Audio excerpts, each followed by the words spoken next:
네, 여러분 반갑습니다. 경희대학교 한방병원 김진성입니다. 이 시간은 혀가 얼얼하다고 호소하는 환자분의 사례인데요. 위 산의 역류를 비롯해서 몇 가지 원인이 복합적으로 작용하는 경우에 대해서 사례를 중심으로 해서 알아보도록 하겠습니다. 오늘의 증례입니다. 63세 여자 환자인데요. 주된 증상이 혀가 얼얼하다고 호소하는 건데요. 정도가 심해지면 이제 통증으로 느껴지는데, 그 정도가 가벼운 통증 정도였고요. 특히 입이 마르고 목도 건조한 느낌이 자꾸 들면서 이물감이 자꾸 생긴다고 하였어요. 또 요 가슴 부위가 답답하다 그러는데 위산이 역류해서 자극이 되는지 또 불안하거나 한 어떤 심적 요인인지 구분하기 애매한 경우에 해당이 되었습니다. 이러한 증상은요, 3, 4년 전부터 증상이 나타나서 뭐 근처에 내과나 이비인후과 또 큰 대학병원의 이비인후과에서 검사를 진행을 하였고요. 특별한 이상이 없다라는 진단하에 이제 몇 가지 종류의 약을 꾸준히 사용하였는데 특별히 차도가 없어서 저희 외래를 찾은 경우였습니다.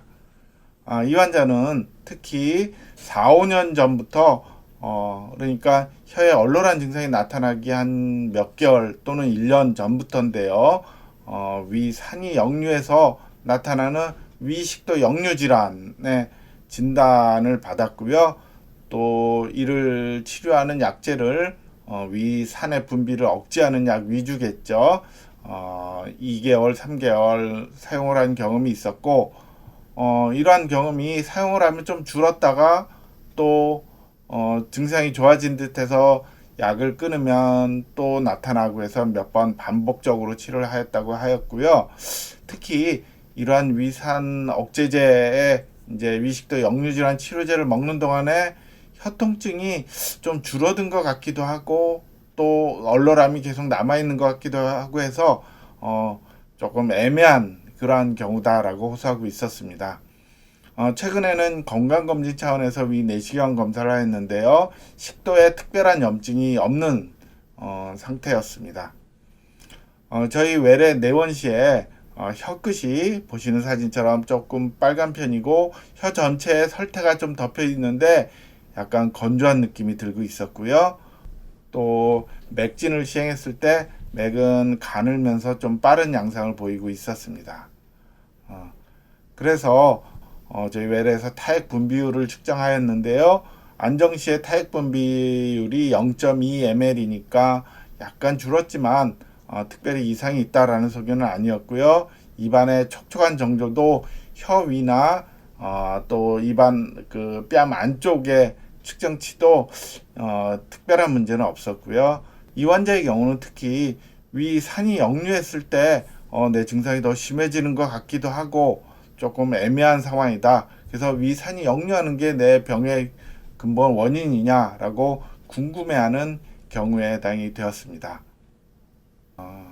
앞서 살펴본 환자의 경우 혀 통증이 나타나는 형태적인 이상이 없으면서 만성적인 경과로 혀에 얼얼한 느낌, 화끈거리는 통증 등이 나타나는 경우로서 구강 자결감 증후군에 해당이 되는데요. 특별한 선행 요인이 없는 경우 1차성 또는 원발성이라고 표현을 하고요. 또 오늘의 증례와 관련돼서 위산의 역류 또 그 외 몇 가지 요인들이 선행 요인으로 작용하는 경우는 2차성 구강 자결감 증후군이라고 하는데요. 2차성 구강 자결감 증후군의 원인과 관련해서 미국의 유명한 병원이죠. 메이오 클리닉의 홈페이지를 살펴보면 몇 가지 요인을 거론하고 있어요.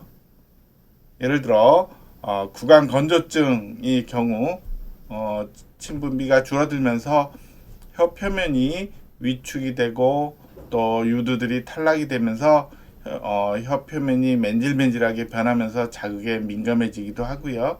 또 심지어 그런 형태적인 이상이 없이도 건조한 상태에서 자극의 민감성이 높아지는 경우도 있습니다. 예를 들어 보시는 사진처럼요. 혀의 설태 유두가 침분비가 줄어들면서 점점점 탈락되는 게 혀 끝서부터 진행이 되고 있는 모습을 볼 수가 있어요. 그래서 혀 뿌리 쪽에만 설태가 남아 있고 앞쪽 부위는 설태가 줄어들어 있는 모습을 살펴볼 수가 있고요.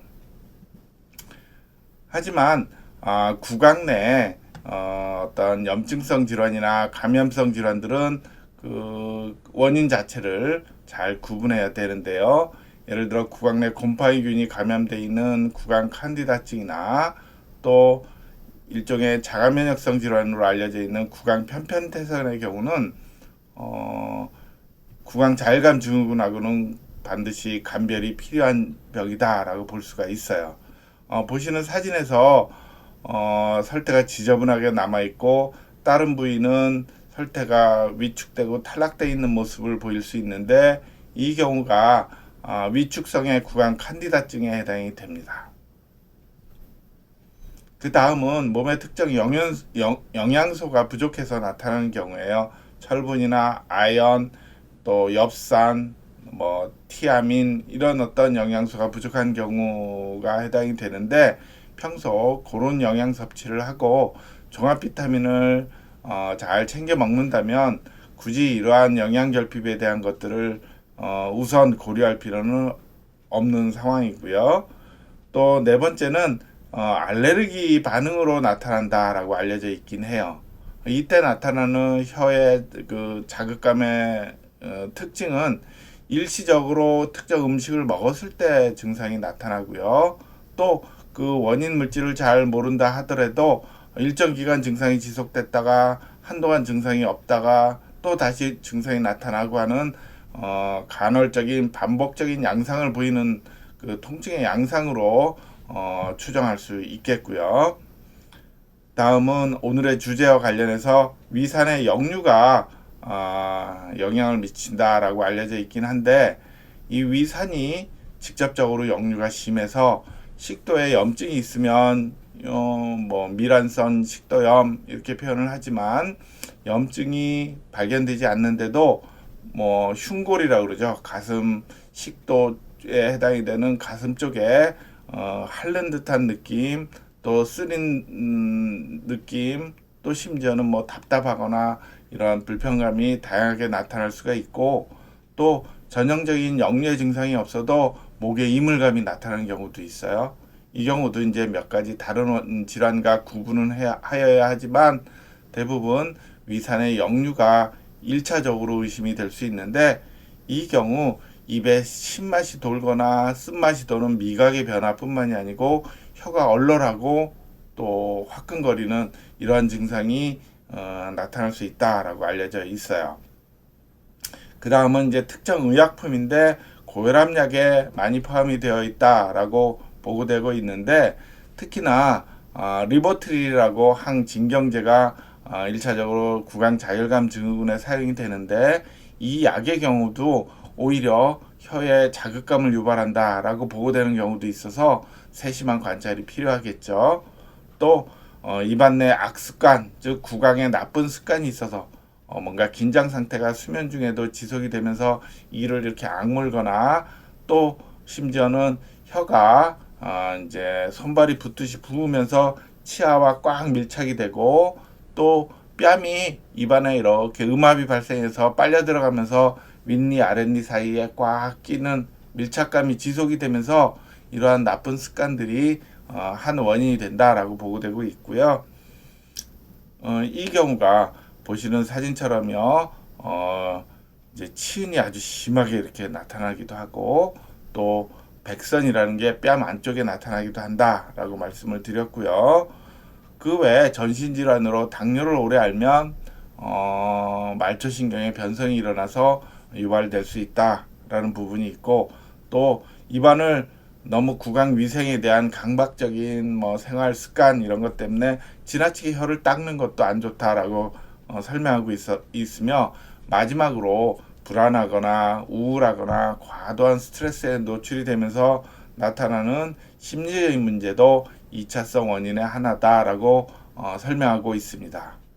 이와 같이 다양한 원인들에 관련해서 우리가 하나하나 검토를 해야 되는데, 앞서 살펴본 경우도 이 위산이 1차적인 원인이 아닐까라고 의심할 수는 있지만, 단독적인 원인보다는 다른 복합적인 요인들, 예를 들어 위산의 역류도 있지만 입이 건조하고 또 전신적인 기능이 떨어지면서 미세순환도 잘 안 되고 평소 정서적인 면과 관련해서 과도한 스트레스에 노출이 되는 것과 같은 몇 가지 복합적 요인들이 신체 전체 또 입안 또 정서적인 요인 이런 것들이 결합이 돼서 온다라고 볼 수가 있어요.